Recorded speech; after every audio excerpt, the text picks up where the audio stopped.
Season's greetings to you all with a Christmas-themed episode today. I'll be transporting you back to December 1944. But before we get started, as I huddle around my candle for warmth like a latter-day Bob Cratchit, I'd like to thank all those people who support the show via Patreon. It's thanks to you, my tiny Tim. Actually, it's not Tim, I have a daughter. We'll be having turkey for lunch on Christmas Day and not K-rations. To become a patron of the show and receive extras, head over to patreon.com/WW2podcast. There you'll find a short video of me explaining it all and how it works. So that's patreon.com/WW2podcast. So as I charge my glass, I toast you all, and to quote Dickens' Tiny Tim, God bless us everyone. Hello and welcome to another World War II podcast. I'm Angus Wallace. I'm joined by Peter Lyon. In his book, American St. Nick, he tells the story of servicemen in the 28th US Infantry Division and their discovery of the European St. Nicholas festivities. Peter, thanks for joining me. Let's start with the US 28th Division. They landed in France in July 1944. They had a rough time. You know, they were in England and Wales training for like 9 months prior to the invasion of Europe.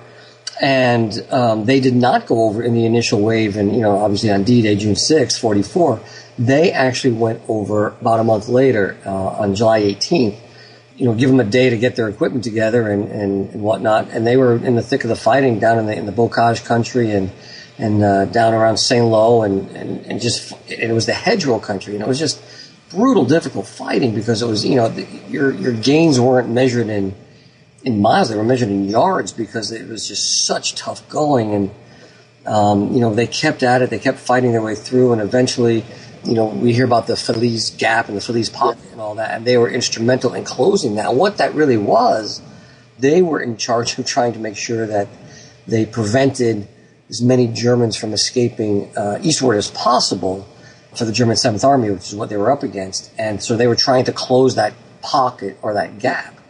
Once they got through the hedgerow country, it wasn't clear sailing by any means, but they were certainly making up ground by miles versus yards. And it was difficult fighting all the way, but they kept plugging through, and eventually they found themselves on the outskirts of Paris in a little place called Versailles. And that's where they were just prior to their march down the Champs-Élysées. They were, a funny side story is, they were in, as I say, the Versailles for the night before the Liberation of Paris celebration, where, again, we've probably all seen the archival film of the razor straight rows of soldiers marching down the Champs-Élysées. That was the 28th Infantry Division. And the way the story goes was, de Gaulle was coming back into Paris, you know, the returning hero, so to speak. But there was some question in Paris itself as to who was going to remain in control. Was it going to be those loyal to de Gaulle or those communist loyalists? There was tension back and forth, and Eisenhower was concerned that basically Paris could fall into some civil unrest and basically civil war break out.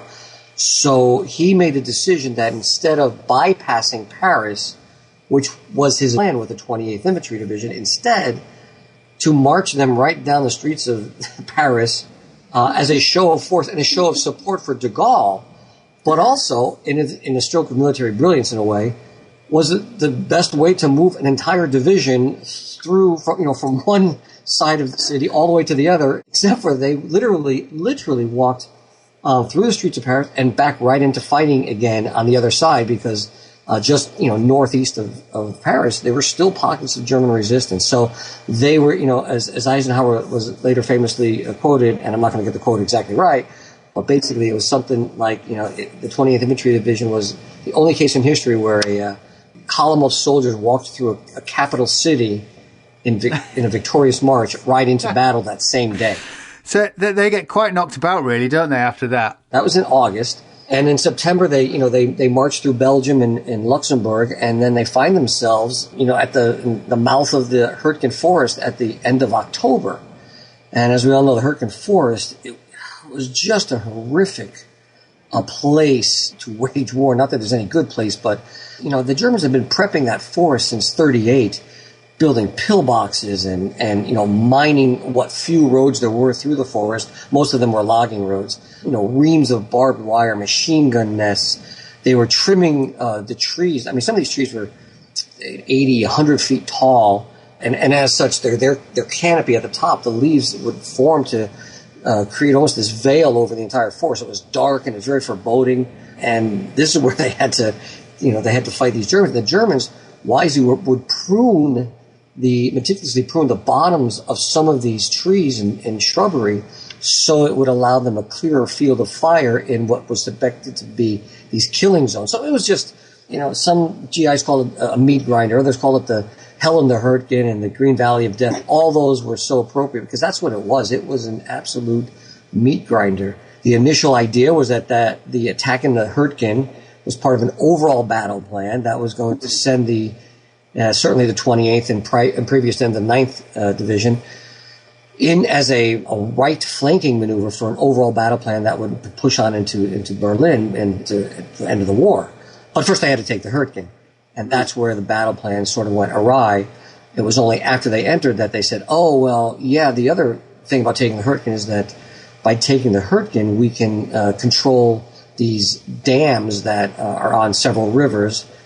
And the fear was that the Germans would blow the dams and therefore flood the river valleys and further prevent any troop movement in and through the forest and onto the Rhine. So they said, oh, that was another objective, when really there was no strategic objective to taking the Hürtgen because it proved to be a battlefield disaster. They committed division after division after division into this fight. It ended up being the longest running battle on German soil in history, and at the cost of thousands and thousands of lives. To give you an idea, the 28th Infantry Division, an infantry division is made up of like 9,000 soldiers. 2/3 of them were casualties of this one battle. So they have 6,000 casualties in this one battle, which is astonishing. So to say they got beat up was putting it mildly.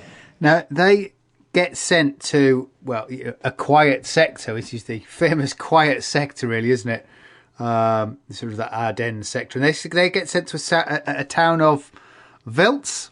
I presume it's Wiltz and not Wiltz. Wiltz, it's pronounced Wiltz, but sometimes the Americans call it Wiltz. But it's same place no matter what. They were in the Hürtgen for 2 weeks in the middle of November. They get sent to the rear. Now again, they're beat up and they're bloodied and they're battle scarred now, and they're sent to the rear back into Luxembourg. And the 28th Infantry Division, their headquarters is in this small town of Wiltz, which is this beautiful little storybook town. It's nestled into the foothills of the Ardennes, and it's a small little place, and it just leaps from the pages of just like this quaint German type fairy tale. It's a gorgeous little place, and this is what they chose as their headquarters. Now, interestingly enough, there's a huge house in the center of town. It was a private home, and this is what the High Command chose as their actual headquarters, was this house. And the irony is that was also that house and the headquarters of the Germans when the Germans were in control of the town. So they basically swapped houses. But the 28th gets sent there. The infantry division as a whole, the 28th as a whole, was spread throughout sort of the northern part of Luxembourg. The 112th regiment ended up in Wiltz. The 110th was up in Clairvaux. And in Wiltz was where the headquarters was, as I mentioned, and where the message center was located in this huge palatial house, which is part of the signal company. So the signal company message center guys, part of the headquarters unit, was in this house, and this is where the story begins, so to speak. Were the troops billeted in the area, were they allowed to fraternize with the locals? Good question. They were allowed to fraternize with the locals. However, High Command was concerned that there may have been German infiltrators or sympathizers within the ranks of the Luxembourg people. And some of that concern was well-founded, because there were some instances, particularly up in Clairvaux during the Battle of the Bulge, where German sympathizers were there. So the command didn't necessarily say don't fraternize with the Luxembourgers, but they cautioned against it.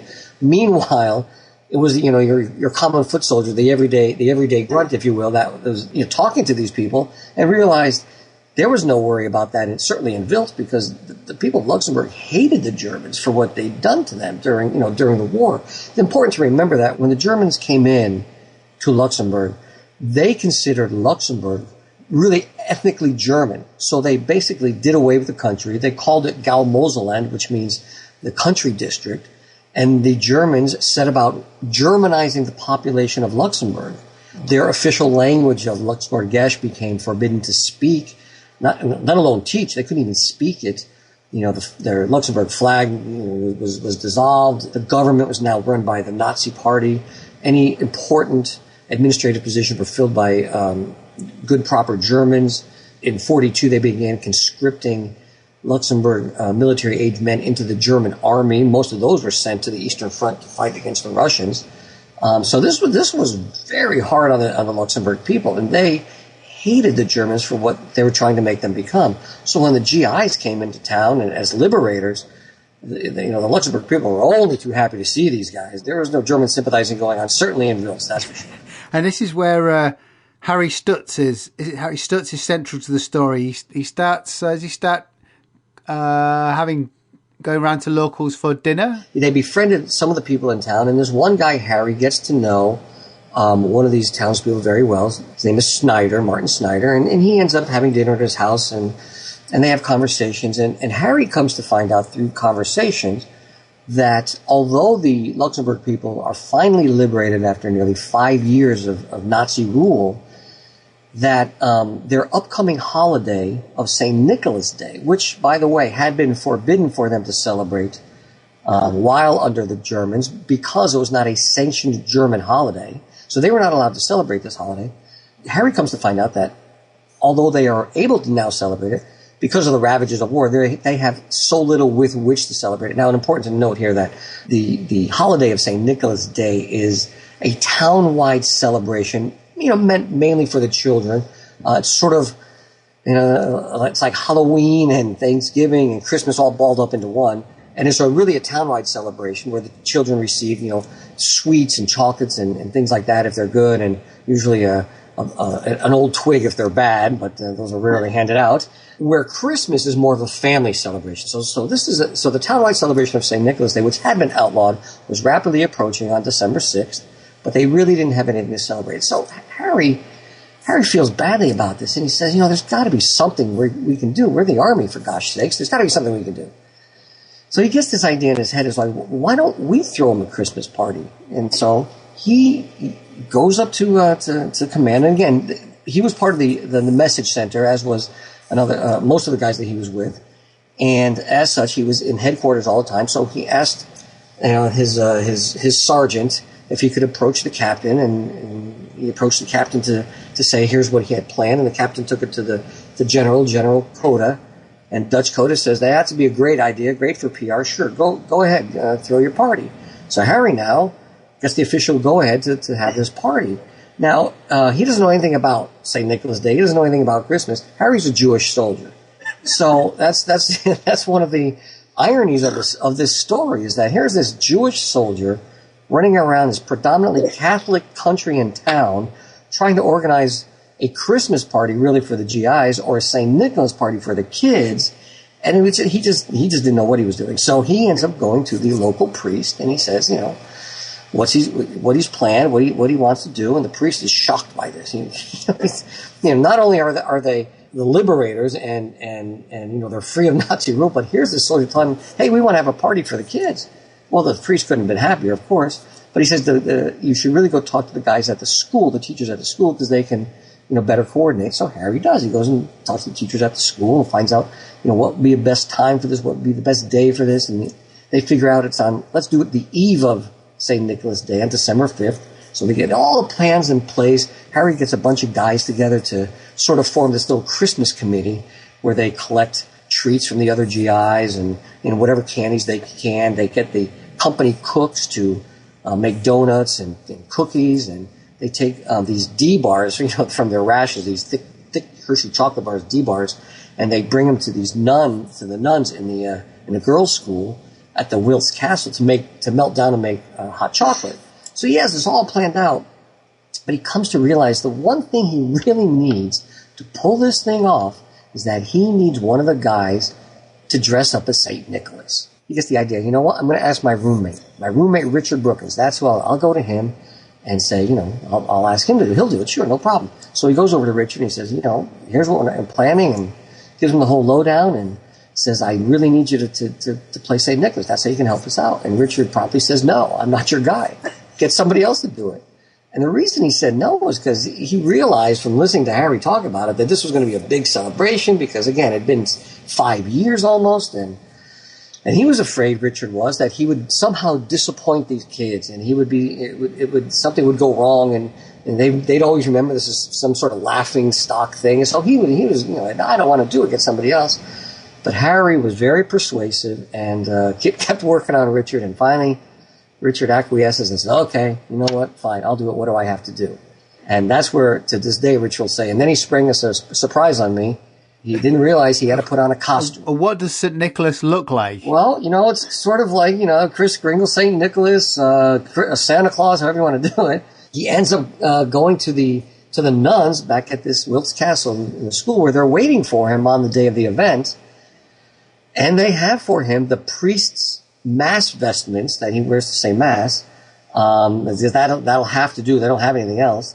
They made this bishop's mitre, like a hat for him. They gave him what's called a crozier, sort of a shepherd's staff.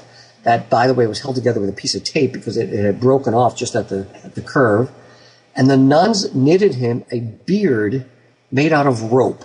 This scraggly, gnarly piece of rope that was itchy and was huge, but that was going to be the disguise, and that was going to suffice for St. Nicholas. And another surprise was they had two girls from the school who were best in class. They were chosen to be best in class because they were best in class, rather.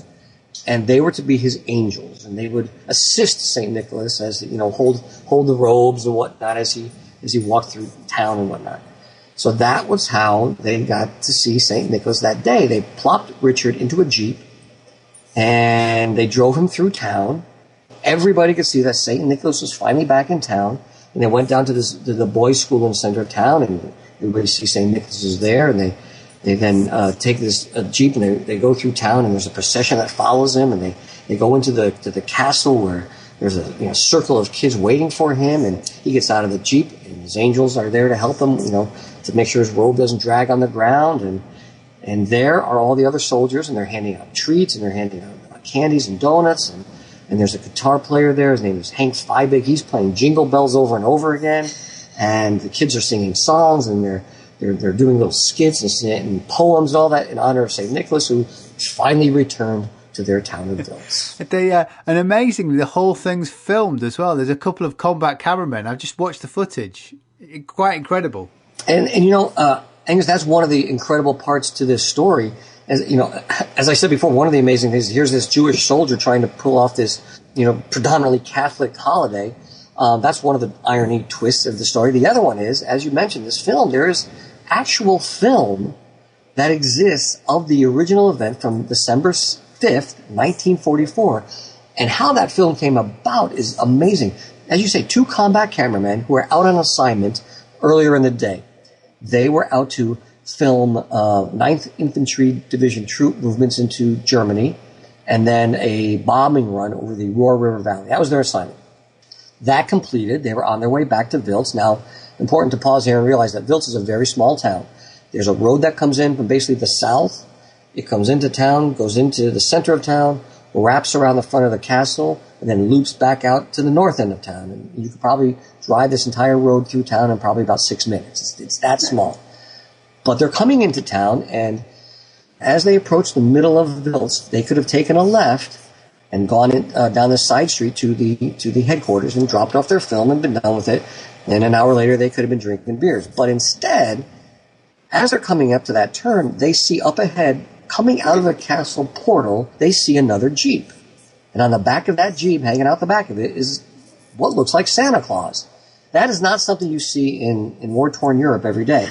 So curiosity gets the better of them, and they follow the Jeep down to the boys' school, and one of the guys in the Jeep elbows one of the guys standing next to him and says, what's going on? And they explain what's happening and that they're going to go back to the castle. So the cameramen say, well, gee, we have some extra film on the roll. Let's go back to the castle. And they set up their cameras, and sure enough, the 6-minute video that we see, or film that we see, it is this video that was shot by, or this film that was shot by these two combat cameramen. Now, I always like to take a moment and think about it that had these guys arrived into town 30 seconds earlier or 30 seconds later, they would have not have seen this Jeep coming out of the castle portal, and we would not have this film. But as fate would have it, they did. And so that's why we have the film of the actual event. So, and in fact, as I always tell people, book signings and things, that, when you read that passage about, what's going on at that time during that little party, it's not some author interpretation of what might have happened. I'm actually just describing what I see on film. Kids are laughing. Yep, there they are. Kids laughing. Hank Feibig's playing guitar. Yep, there it is. Hank. And I'm just writing that down because that's exactly what happened. How did Brookins perform? Because he only spoke English. He didn't speak German or French or anything else. So I presume he just smiled and handed out candy. Well, he did. He did. As he said, he would pat the kids on the head and chuck them under the chin or something like that. He did have very basic knowledge of German because he had taken a course when he was in high school, so he knew just the very basics. And of course, he picked up a word or two since he'd been over there, and he also picked up a few words of Luxembourg, the Luxembourg native language, as I mentioned, which had been forbidden for them to speak, but he learned to say a few words. So, in the course of the event that was happening, he was able to, ask a few very, very basic questions, but that's all that was needed because these kids, you have to remember, they're 5, 6, 4 years old.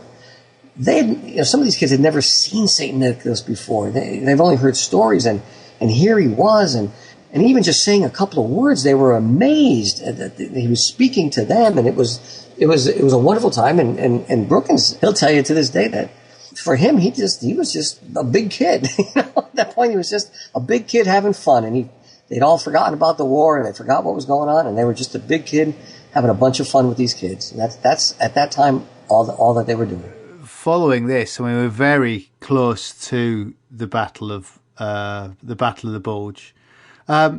He wasn't in Wiltz Brookins when the Bulge. The operation started, because I thought this was quite a good story. His story of he gets sent to Clairvaux, doesn't he? Yes, he's one of the jobs that he's done now. When he's in the message center, as I say, this was the group from the Signal Company Message Center. When he's there, what his main job is that he's running a SIGABA machine, SIGABA, which was the American version of the Enigma machine. And that's what he did. He encoded and decoded messages all day long.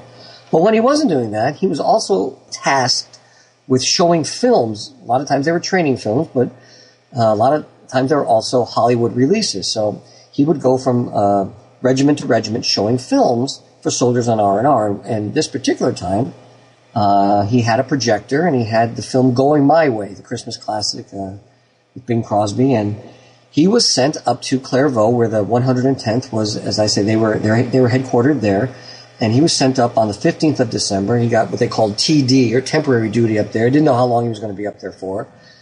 They had his mail forwarded up there, and he arrives there that evening. Next day he was going to set up, and he was going to set up a schedule for showing films to the guys. So he goes to bed that night. He gets billeted in a hotel room with this one other soldier who he just meets, and a guy named Hugh. And they talk for a little bit, and then they turn in for the night. About 5 o'clock in the morning, they get rocked out of bed by artillery fire. Basically shells are landing on Clairvaux. These shells are part of the initial salvo that begins the Battle of the Bulge. So this guy is front and center. He is right at the beginning of it. And at that time, nobody knew what was happening. Nobody knew what was going on. They just knew that there was some type of an attack going on. So he basically gathers all his stuff together, and he and Hugh get assigned as messengers, running messages from one end of the town of Clairvaux to the other end of town, because communications had been cut. Nobody knew what was going on. So these guys were charged with running messages back and forth, and that's what he did for most of the day. And then it looked like at one point they weren't going to stop the Germans. They were continuing to come. So they were back at headquarters, and Colonel Hurley Fuller, who was in charge of the 110th, basically looks at him and says, look, I know you guys want to get back to your unit. There's not much I can do to help you. We're pretty thin up here right now, so you're on your own, but you're relieved of duty up here. And he says to him, if I were you, I'd take that road to Bastogne. There's a way to get back. And at that time, that was the smart decision. However, we all know where the road to Bastogne led, And what's important to remember here is Clairvaux was coming under attack because at that point there were two bridges over the Clairvaux River. Clairvaux straddles the Clairvaux River. There were two bridges that were wide enough and strong enough to support German armor. So the taking of Clairvaux was one of the key points of the beginning of the battle. And because taking those bridges would allow the German Panzer divisions access to one of the only paved, relatively flat and unwinding roads in all of the Ardennes, and that was the road to Bastogne. And so that was a key objective. So here's Fuller telling him to go take the road to Bastogne to get back to Wiltz. So it's literally Hugh and Richard leave. They're basically walking up the road, and not far behind them, maybe an hour or two, are the German tanks. So that's they narrowly escaped, and the only reason they were able to get back to Wiltz was because they hitched a ride on a laundry truck. It just happened to be as they were going down the road, a laundry truck happens upon them, and at that time, the guys in the truck didn't even know there was a battle or an attack going on. They knew nothing about it, but they agreed to take the guys back. So they jumped in the back, and they get back to Wiltz on a load of clean laundry. It was a very evocative part of the book that I don't know why it really stuck with me. That little story of his escape. Ingrid, one of the interesting things, and I get called on this and questioned on this a couple of times because you mentioned that part in the book where just before he's able to get that ride on that laundry truck, he stops for a moment and he pauses. And these guys are running around all day long. They're hot and they're sweaty, and he clearly remembers that at that time the mist and the fog had kind of dissipated a bit, and the sun was actually starting to poke through the clouds. And he remembers the sun coming down and warming his face.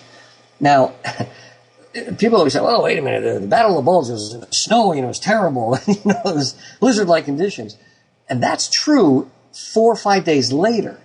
At the very beginning of the Bulge, the weather was actually, except for the cloud cover which prevented aircraft from flying, the weather was actually pretty decent. I think it was like 40 degrees and just slightly overcast. So it's key to remember that because, again, it wasn't always the hardcore snowiness that we've seen in movies and things like that. Now, he does survive the war, doesn't he? How was the American? Well, I was going to say the American Nick wasn't forgotten in Wiltz after the war, was he? One of the ironies that continues to this day, and again, is part of the irony of the story, is that during the Battle of the Bulge, the town of Wiltz was overrun by the Germans once again as they pushed their way, westward. And the 20th Infantry Division was forced to flee the area. When they finally beat back the German assault, in order to dislodge them from Wiltz and elsewhere, it required heavy bombing. And it was at that time that most of the town of Wiltz, 85% of the town, was destroyed. And sadly, some of the children who had been at this Christmas party or this St. Nicholas party were killed by Allied bombing. Even so, the people of Wiltz vowed to never forget the kindness and generosity of those handful of American soldiers that won St. Nicholas Day. So they decided that from that moment on, their St. Nicholas tradition in that town of Wiltz would incorporate a new tradition, and that would be somebody from the town would be chosen, and it would be a great honor to be chosen to be not just St. Nicholas, but to be the American St. Nicholas. And they would dress him up just like St. Nicholas did during the war, and they would copy the procession through town just like the American St. Nicholas did during the war, and they would end up at the Wiltz Castle just like during the war, and they would pass out treats to the kids at this party just like he did during the war. And that was their way of honoring those soldiers for what they did for the children of Wiltz that one day. This went on faithfully for 30 years. And on the 30th anniversary of the rebuilding of their town, they decided they wanted to do something special. They wanted to try to bring back those soldiers if they had survived the war. And that's really the story that gets told, is how they come about finding these soldiers. And in a nutshell, there's one soldier who's going back. He's in the mid-70s, the 1970s. He's heading back and retracing his steps during the war. He had been a POW, and he had been captured right outside of Wiltz during the Battle of the Bulge. And he's retracing his war years. And he just happens to be back in Wiltz for the night, and they find out that he was with the 28th, and they're very indebted to the soldiers from the 28th. So they say, well, why don't you come and look at our museum? So he does. And when he goes to this museum, which is in the Wiltz Castle, they show him these pictures on the wall of this guy that looks like Santa Claus. And he says, and they say to him, do you know him? And he says, no. And he says, well, he was a soldier in the 28th just like you were. You must know him. And it's like, he's trying to tell these guys, look, there's 9,000 guys in the division. I didn't know him. And they say, well, you have to help us find him. And then they tell him the reason that they want to try to find him. And he doesn't know what to do. He's like, oh, okay, sure, I'll try to find him. And, thinking, there's no way I'll be able to do this. But he finishes his travels, he gets home, and he gets the bright idea that, why don't I call this buddy of mine who works for the phone company? Maybe they can look at their records or something. So he places a call and he says, trying to find this guy, and here's his name and whatever. And sure enough, they find him alive and well and up there living in Rochester, New York. He calls the guys in Wiltz and says, hey, I found your guy. Here's his address. And they write Mr. Brookins a letter. This one guy's name is Gene Schweig. He is he's part of the people in Wiltz, who was a boy. He was 16 at the time, and he remembers the event. And he writes Richard a letter and explains who he is, what he's doing, and that he'd like him to come back. And Richard, at this point, had no idea any of this had gone on. It had been 30 years since he even thought about the war or the Wiltz or anything. And you have to remember, when these guys left Wiltz during the Battle of the Bulge, the battle plans took them elsewhere. They never went back after that. So this was the first time he'd thought about this event in 30 years, and it didn't take him long to say, yes, I'll return. And in 1977, he went back on the 30th anniversary as the American St. Nicholas once again. It's just one of those random pieces of luck that happens, isn't it? I'll just give someone a call and, hey, you know him? No way. Yeah. It turns out, as a matter of fact, it turns out that when this one soldier, Frank, just says, I got a buddy in the phone company, he calls him up. That guy in the phone company, again, it's just another one of those ironies of the story. The guy that he calls was actually the guy who trained Brookins on how to use the Sigaba machine back during the war. And says, as a matter of fact, I know the guy. He works for the phone company. So this is one of those stories that it had to have the exact confluence of circumstance and personnel and luck and everything you can think of. It all had to come together at just the right moment, in just the right place, at just the right time. And it did. And that's what makes this so remarkable. If they'd made a feature film, you wouldn't be surprised if it was all fiction. When I wrote the book, and the title was The American St. Nick, there's always this debate that goes on with publishers because they always want to have a tagline. It's got to say something else. So it says, American St. Nick, the story of da-da-da-da-da-da-da-da. And I kept saying, no, how about we just say a true story? And they actually said, that's a brilliant idea. And I'm like, I know, it was mine. I said, no, we should say a true story because people are going to read this. And I felt this, when you write a book, you don't just write it, you rewrite it and you reread it time and time and time again. And I kept reading it going, no one's going to believe this because, there are so many coincidences that have to come together, as I say, that I said, let's call it American St. Nick, a true story to remind people as they're reading it. This really happened, just like you're reading it. These stories are true. The guys from the combat cameraman, that's true. Harry being Jewish, that's true. So it was important that people were reminded that, yes, this is a true story. Brookins went back a few times, didn't he? He has been back 8 times since that first time in 77. The last time he went back was in 2014. There's like 20 photos in the book of this through the years. The final photo is of him when he was back in 2014. And that's also when the documentary was filmed in 2014. So if you watch the documentary, which, it airs certainly here in the U.S. on PBS nationally during the month of December, and it can also be found at the World War II Foundation website, which is, I'm going to give them a little plug right here, worldwar2foundation.org. You can just download it and stream it there if you'd like. But it's if you watch that film, You get to hear Richard speak and tell the story in his own words, but you get to see him on his return in 2014. And again, as we talked about, the original footage from 44. Yeah, the original footage is brilliant. How did you find the story? Interestingly enough, one of my close friends, his name is Terry Brookins, and he's one of Richard Brookins' sons. And I was talking with him one November years ago. And he said he was taking his family on holiday to Luxembourg at the end of November. And I kind of scratched my head and thinking, why are you going to Luxembourg in November? Why not Disney World or someplace like that? And because I didn't know a lot about Luxembourg at the time, but I knew it was going to be cold and it was going to be rainy. I just didn't think that was a great family holiday. And he said, no. I'm going over there for this thing my dad did during the war. And I'd always had a keen interest in all things World War II. I had, many uncles that had fought in the war, and it just always interested me. So I said, well, what did he do? And he gave me this 5-minute thumbnail version of the story. And by the time he was done, I was gobsmacked, just standing there, jaw agape, and I said, Terry, that's an amazing story. And he said, nah, all those guys have stories. I'm like, no, this one's remarkable. Someone should write a book about this. Hang on a second. I'll write a book about this. Give me your dad's phone number. And that's kind of how it started. Brilliant. I mean, because so many people, you're right, everyone has a story, but very few people have a story and a piece of film to go with it, and and a village that's looking for them. And I'll tell you, and you can go back to that town of Wiltz, today, and this year, next year, and it's going to be the exact same thing. Now, here's the thing. Since then, the event has grown significantly. Back when we were there last year in 2015, when we launched the book and the film and all that, instead of there being 30 kids surrounding St. Nicholas, this time there were 3,000 kids.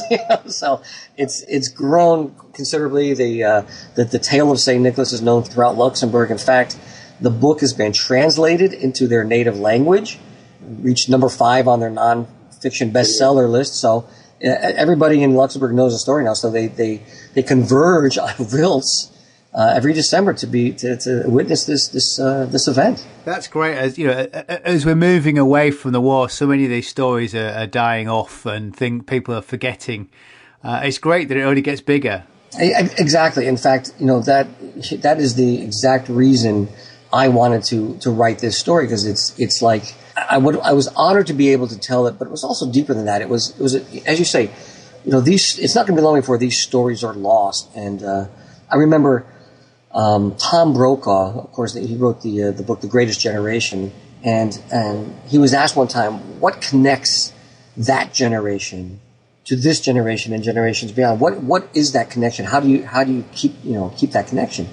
And his observation, and I agree with it, is it's in the individual stories that come out of it and the individual experiences that you hear about. Everybody, you can go online, you can read all about the broad brushstroke major events, the Pearl Harbors, the Hürtgens, the Battle of the Bulge and Normandy and all that. And, they get the great overview. But to really experience and get an idea of what it was like and how far we've come and just what took place, you're only going to know that through the individual accountings and stories from the people who were there. So to be able to tell at least some of those, and, the American Saint Nick, it is by my own estimation, it's a wonderful, uplifting story. But there's also, some not so nice things about it. There are some terrible things. At one point, Richard shoots 2 Germans, and you tell that story, and to this day, he won't say that he killed them. He knows he shot them. So there's those experiences that are the way you connect people. And as you say, it's not going to be long before we're not going to be able to tell those stories anymore. Yes, indeed. Thank you, Peter. Peter's book, The American St. Nick, is available now. I'll put a link on the website. It's not a long book, but well worth reading, especially at this time of the year. That's it for 2016. Thank you for all your support on Patreon, Facebook, and the kind emails. 2017 will start with a look at Jews fleeing Poland to Russia in 1939. Curiously, the story of Nachman Liebskin is far more uplifting than at first it might appear. So my best wishes to you all for the holiday season.